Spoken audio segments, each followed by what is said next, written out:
Hello students, I hope you're having a fantastic day.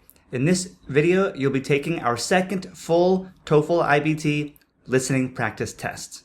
Now keep in mind, there will be 5 audio recordings, 3 academic lectures, each of them 4 to 5 minutes long, and each lecture will be followed by 6 questions. Then there are 2 university-based conversations, each of them about 2 to 3 minutes long, and followed by 5 questions per conversation. ETS says it'll take you about 36 minutes, but most students take between 40 and 55 minutes.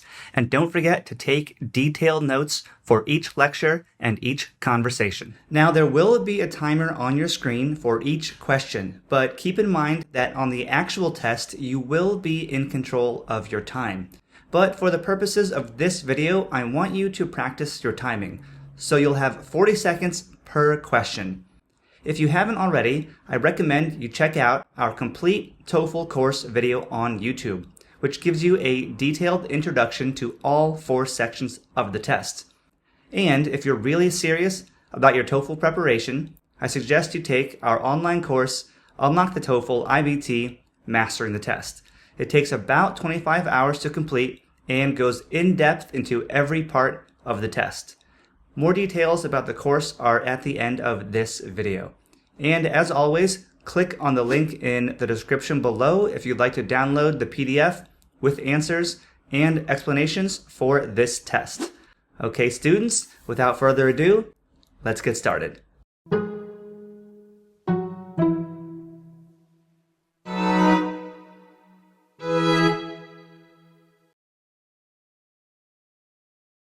Okay, everyone.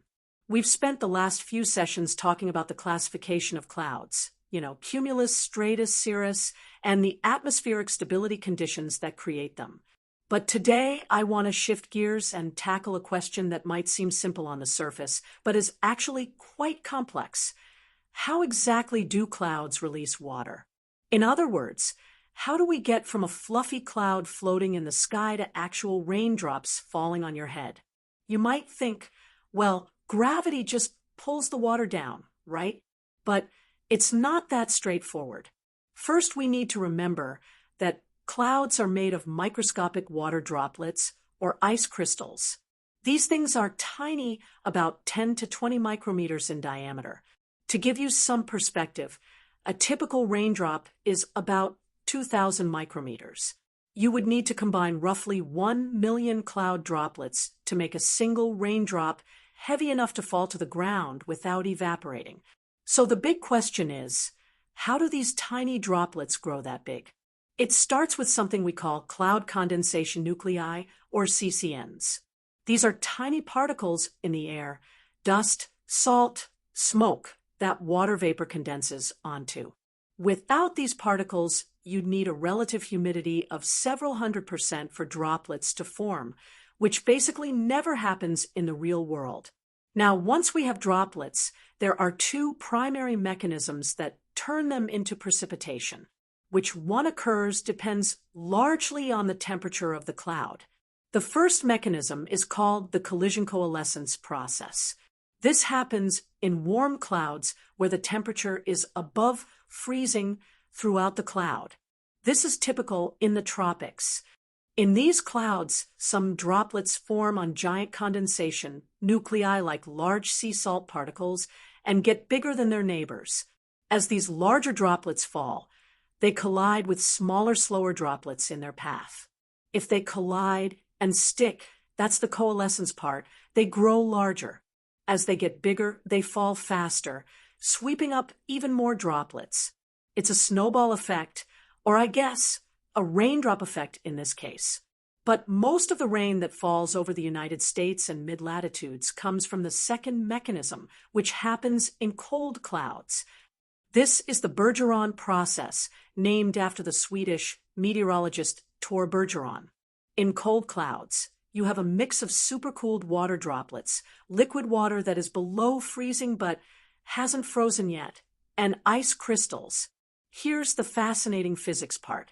The saturation vapor pressure over ice is lower than it is over water. I know that sounds technical, so think of it this way.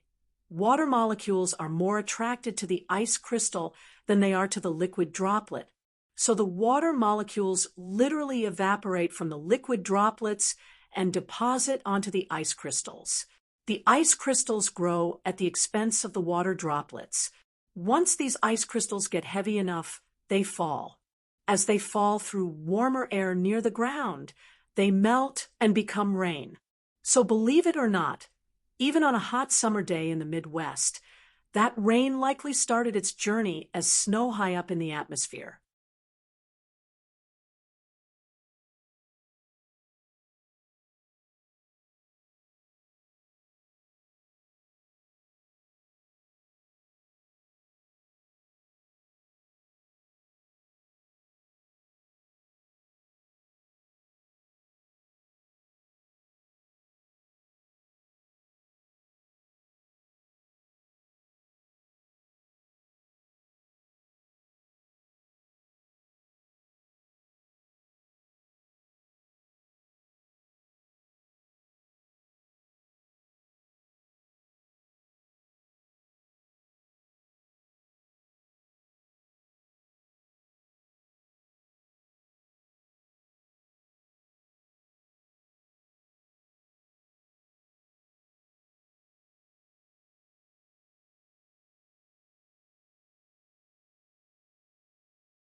It starts with something we call cloud condensation nuclei, or CCNs. These are tiny particles in the air, dust, salt, smoke, that water vapor condenses onto.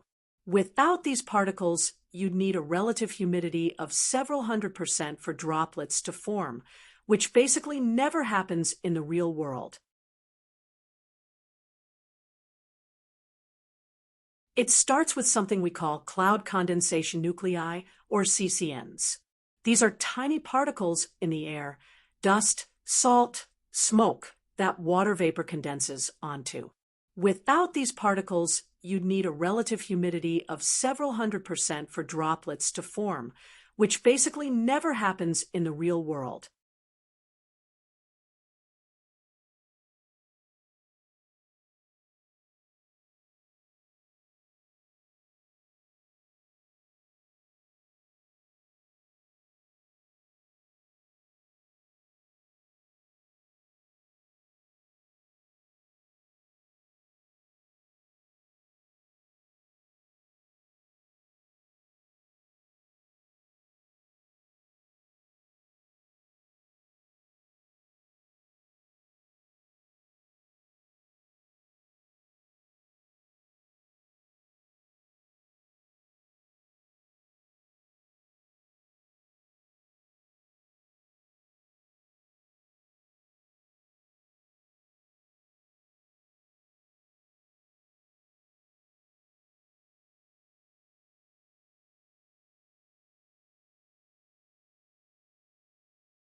Good afternoon, everyone. We've been looking at the major agents of socialization, family, media, peers. Today I want to zoom in on one of the most powerful institutional agents, the school. Specifically, I want to look at how different educational structures reflect different societal values. We're going to contrast the dominant traditional model with the Montessori method, not just as teaching styles but as sociological systems. Let's start with the traditional model, which most of us are very familiar with. If you walk into a traditional classroom anywhere in the world, what do you see? Rows of desks facing the front, a teacher standing at a whiteboard, and students all working on the same task at the same time. Sociologically, this design isn't accidental. It emerged largely during the Industrial Revolution in the 19th century. The goal wasn't just literacy, it was to prepare children for factory work. You needed a workforce that could follow instructions, handle repetitive tasks, and adhere to strict time schedules, hence the bell ringing every 45 minutes to signal a change in activity. In this model, the teacher is the active authority figure, the sage on the stage, pouring knowledge into passive students. Now let's pivot to the Montessori method. This was developed by Dr. Maria Montessori in Italy in the early 1900s. The physical environment here is radically different. There are no rows of desks. Instead, you have open floor space, low shelves, and distinct workstations. And here is the core sociological difference: the hierarchy is flattened. In a Montessori classroom, the teacher is not the focal point. They are often referred to as a guide. Their job isn't to lecture but to prepare the environment. The theory here is constructivism, the idea that children construct their own knowledge through interaction with the world rather than having it transmitted to them. You'll see mixed age groups, say 3 to 6-year-olds in one room. This mimics a family structure more than a factory structure. The younger children learn from the older ones, and the older children reinforce their knowledge by teaching the younger ones. This encourages collaboration rather than the competition you often see in traditional grading systems. So, why does this matter to us as sociologists? Because these systems produce different kinds of social actors. The traditional model tends to produce adults who are comfortable with hierarchy, external rewards, like grades or salaries, and standardization. The Montessori model aims to produce adults who are self-directed, intrinsically motivated, and collaborative. Neither is inherently bad, but they serve different functions for different types of societies. As we move into a post-industrial, information economy, we are actually seeing a shift back towards some of these Montessori ideals, autonomy and creativity, even within public education.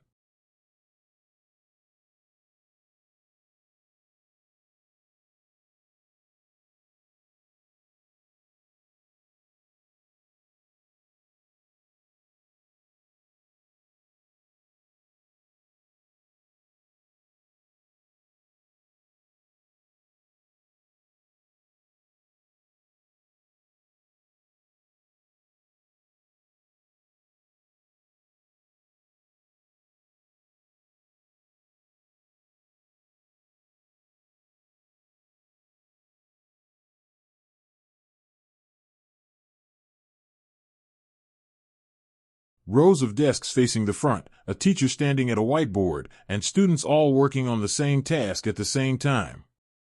Sociologically, this design isn't accidental. It emerged largely during the Industrial Revolution in the 19th century. The goal wasn't just literacy, it was to prepare children for factory work. You needed a workforce that could follow instructions, handle repetitive tasks, and adhere to strict time schedules, hence the bell ringing every 45 minutes to signal a change in activity. Rows of desks facing the front, a teacher standing at a whiteboard, and students all working on the same task at the same time. Sociologically, this design isn't accidental.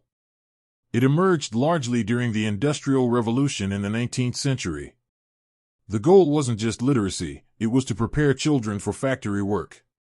You needed a workforce that could follow instructions, handle repetitive tasks, and adhere to strict time schedules, hence the bell ringing every 45 minutes to signal a change in activity.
Good morning, class.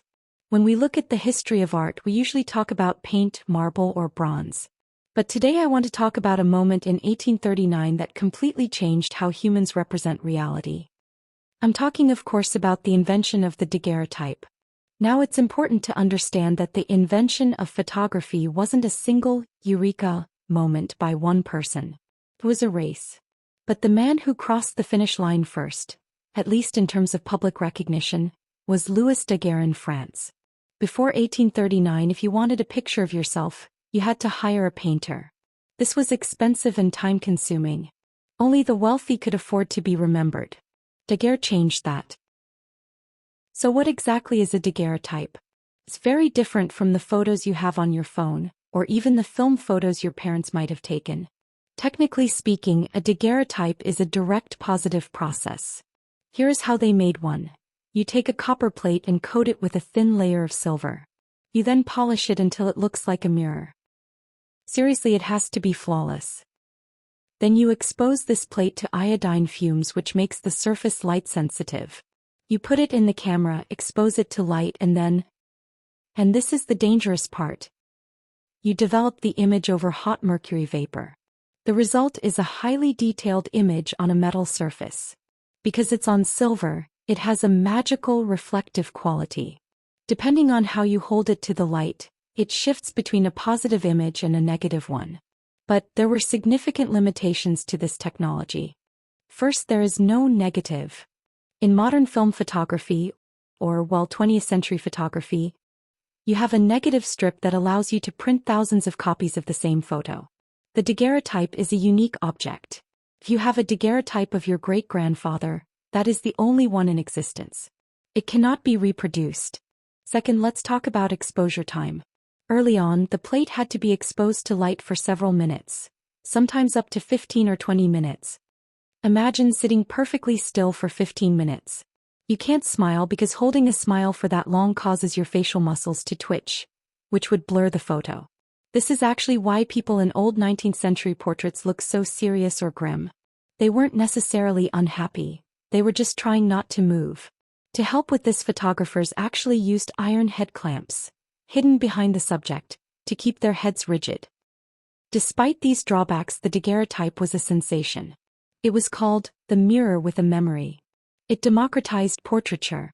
Suddenly the middle class could afford to have their likeness preserved. It forced painters to ask an existential question. If a machine can capture reality perfectly, what is the point of painting? And that question. Well, that eventually led us to Impressionism and modern art. But that is a topic for next week.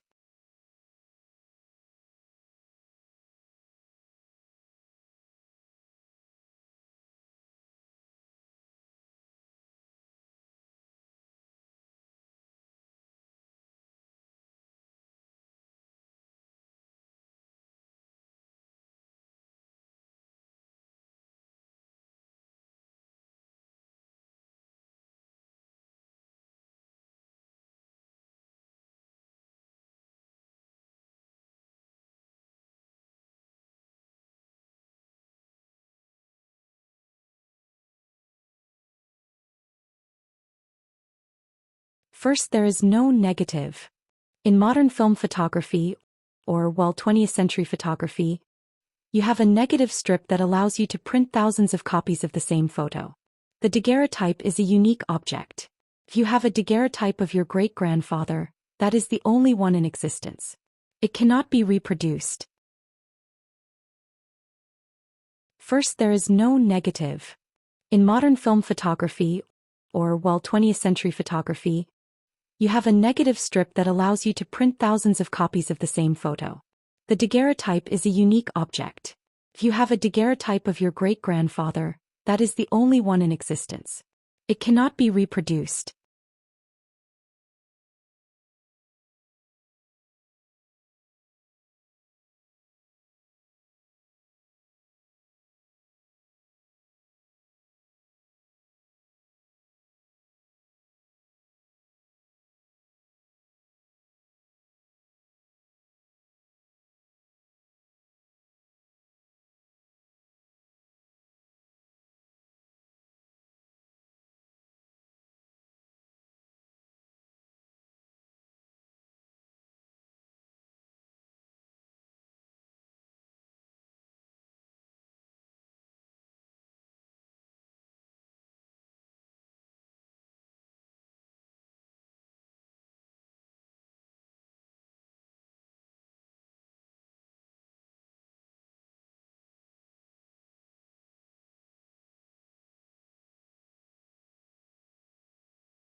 Hi, excuse me.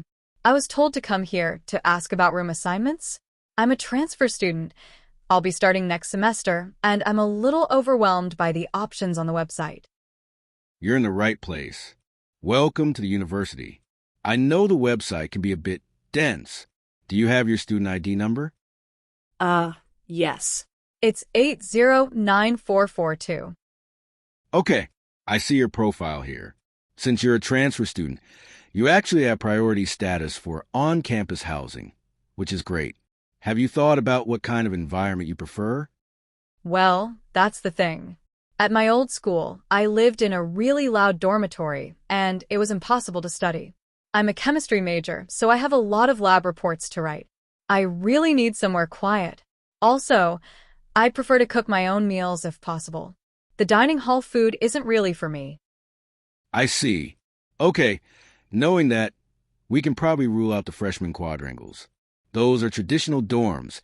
2 students to a room, communal bathrooms down the hall, and very social. They tend to be lively. Lively sounds like noisy. I'd like to avoid that. Understood. So, based on your need for a kitchen and a quieter space, you have 2 main options. The first is University Village. These are apartment-style units. You'd have a private bedroom, but you share a kitchen and living room with 3 other students. That sounds perfect. It is popular. However, because it's the most requested option, there is currently a wait list. We usually tell students there's about a 50% chance of getting off the wait list before the semester starts. Oh, That's a bit risky. I don't want to arrive and have nowhere to stay. What's the second option? The second option is Riverview Hall. It was just renovated last year. These are suite-style rooms. So, you have a roommate in your bedroom, and the 2 of you share a bathroom with the 2 people in the adjoining room. Does it have a kitchen? Not inside the unit, no. However, and this is the part most students miss, Riverview has a large communal kitchen on every floor, not just one for the whole building. It's rarely crowded. Plus, Riverview is designated as a 24-hour quiet zone. A quiet zone? How is that enforced? We have resident advisors, or RAs, who monitor the noise level strictly. If you get 3 strikes for noise, you are removed from the hall. It attracts serious students, mostly upperclassmen in engineering or science majors. That actually sounds really good. I don't mind a roommate if the general atmosphere is quiet. And if the floor kitchen is clean, I can work with that. Is there a price difference between the village apartments and Riverview? Yes, because the village apartments have private bedrooms and internal kitchens.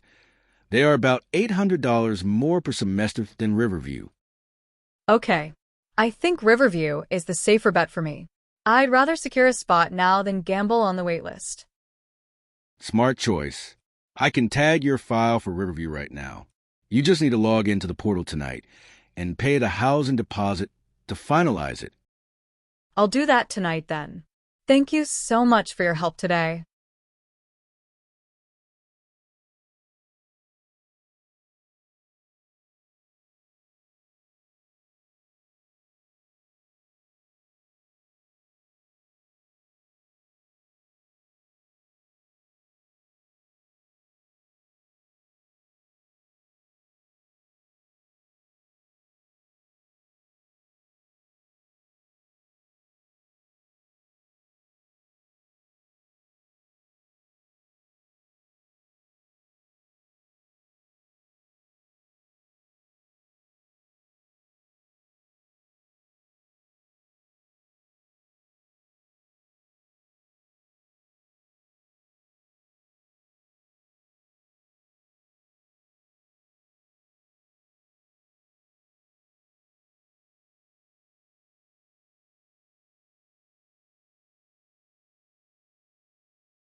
It is popular.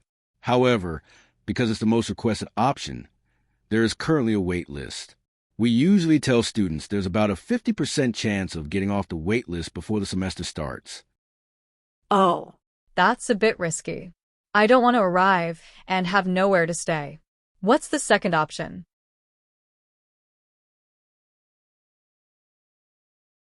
It is popular. However, because it's the most requested option, there is currently a wait list.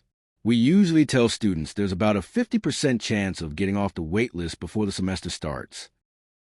oh, That's a bit risky. I don't want to arrive and have nowhere to stay. What's the second option?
Hi, Mr. Peterson.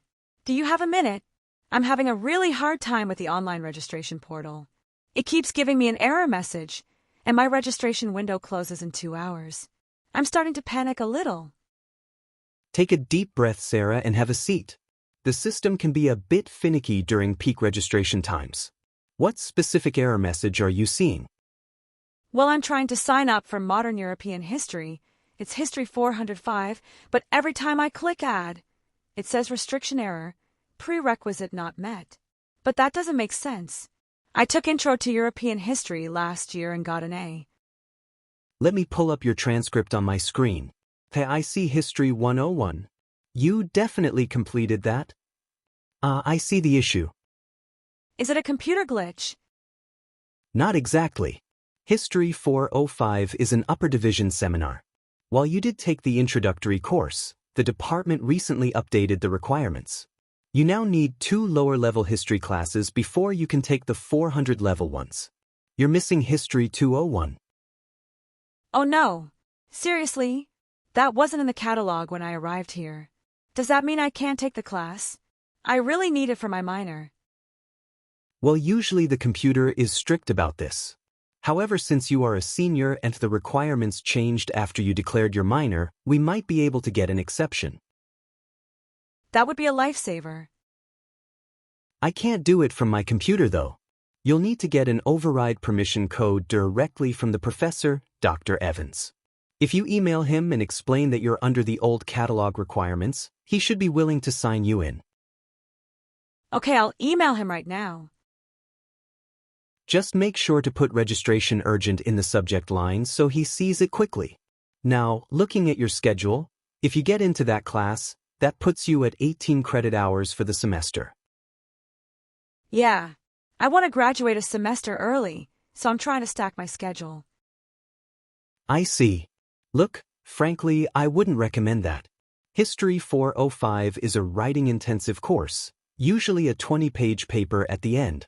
Combined with your other classes, you might be spreading yourself too thin. I didn't realize the workload was that heavy. It is. I'd suggest dropping that elective art class you have on Tuesdays. That brings you down to 15 credits, which is much more manageable, and you'll still graduate on time. You're probably right. I don't want my GPA to drop just because I tried to rush. I'll drop the art class and email Dr. Evans for the code. Sounds like a plan. Let me know if he doesn't get back to you by noon.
Look, frankly, I wouldn't recommend that. History 405 is a writing-intensive course, usually a 20-page paper at the end. Combined with your other classes, you might be spreading yourself too thin. Look, frankly, I wouldn't recommend that. History 405 is a writing-intensive course, usually a 20-page paper at the end. Combined with your other classes, you might be spreading yourself too thin.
Are you taking the TOEFL iBT soon?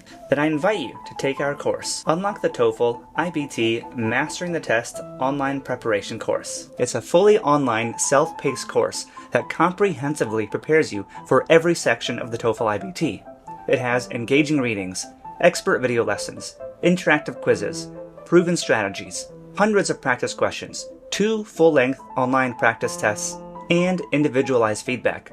With this course, you'll have everything you need to ace the TOEFL iBT. For more information, the link to the course page is in the description below. Okay, well done students on completing our second TOEFL iBT listening practice test. Don't forget, if you want the answers with explanations, click on the link in the description below to download the PDF. Until next time students, keep exploring, keep learning, and let the world be your classroom.